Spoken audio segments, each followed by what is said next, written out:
पहली बात है कि यदि हमारे आचरण पवित्र नहीं है तो हम किसी भी मार्ग में सफल नहीं हो सकते। ऊंचाई पे चढ़ना पूरा जीवन लग जाता है और फिसलने में 1 मिनट में। तो देखो, अब तुम सयाने बच्चे हो, शायद हमारी बात आपको समझ में आ जाए। बिना ब्रह्मचर्य के किसी भी ऊंचाई पर नहीं चढ़ा जा सकता। अगर गृहस्थ में भी जाना है तो जब तक पाणी ग्रहण संस्कार ना हो तब तक आप एक जैसे वैरागी जन ब्रह्मचर्य रहते हैं ऐसे आपको रहना चाहिए। पहले सब बच्चों को गुरुकुलों में इसीलिए रखा जाता था कि वो अपने ब्रह्मचर्य को पुष्ट करते थे। हमारी हाथ जोड़ के प्रार्थना है, इन बच्चों में से अगर कोई ब्रह्मचर्य क्षीण करने वाली कोई ऐसी क्रिया करता हो तो आज छोड़ देना, संकोच नहीं करना। ये आपके जीवन को नष्ट कर देगी। और ये जो आजकल चला है ना, बॉयफ्रेंड गर्लफ्रेंड, ये बच्चा जीवन की उन्नति के लिए जहर है। अगर इस जहर को खा लिया तो न गृहस्थ लायक रहोगे न विरक्त लायक रहोगे। कोई ऐसी गलती अगर हो तो उसको छोड़ देना। इसी अवस्था में ऐसे संस्कार बनते हैं जिससे हम अपने देश की सेवा के लायक होते हैं, हम समाज की सेवा के लायक होते हैं और हम भगवान को प्रसन्न करने के लायक होते हैं।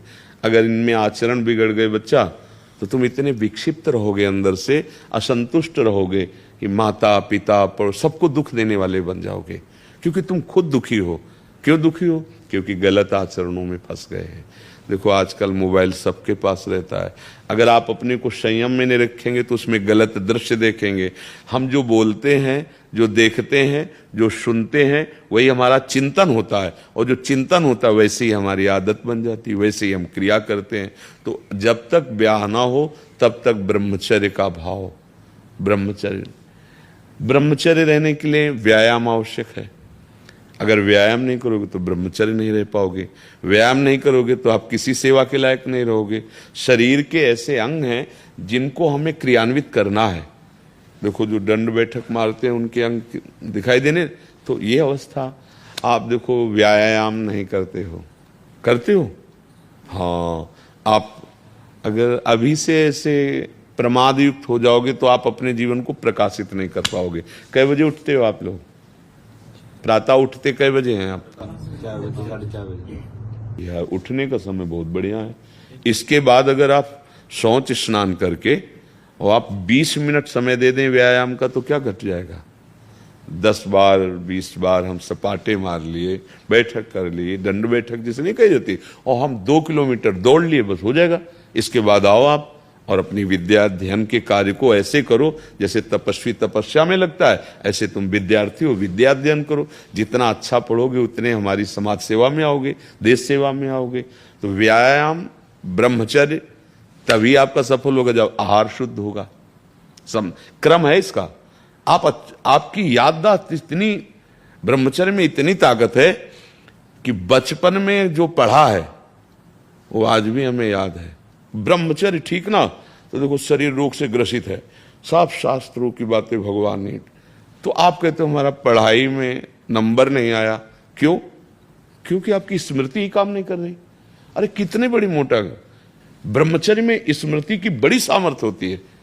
इसलिए आपसे प्रार्थना है कि आप अपने ब्रह्मचर्य की रक्षा करो, और उस गलतियों में हो आप जिनसे ब्रह्मचर्य नहीं रहा जा सकता, उन गलतियों में हो आप।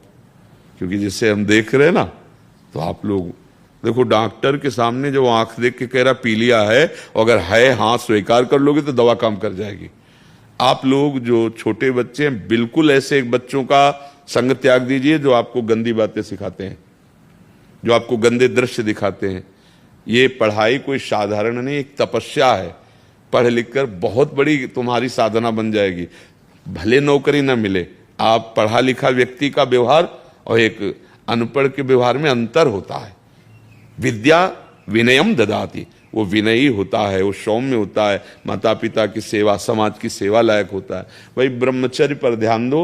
ब्रह्मचर्य व्यायाम से टिकेगा, कुसंग के त्याग से टिकेगा, और इसके लिए भोजन पवित्र चाहिए। आप लोग अगर बाजार का पसंद करेंगे ना, अभी पिछले उसमें बैठे जैसे गंदे, हाँ मतलब हमारे तो लिए तो ऐसा ही लगता है कि वो बना अच्छा दिखाई दे रहा है, लेकिन उसको बनाने वाला किस भाव से बनाया, कैसी पवित्रता है, कैसा, कई ऐसे हमको दृश्य दिखाए गए कि बड़े अभद्र व्यवहार लोग भोजन के साथ करते हैं। वहां प्लेट में तो बढ़िया दिखाई दे रहा है, लेकिन वहां बड़े मतलब, तो हमें लगता है घर का टिफिन ही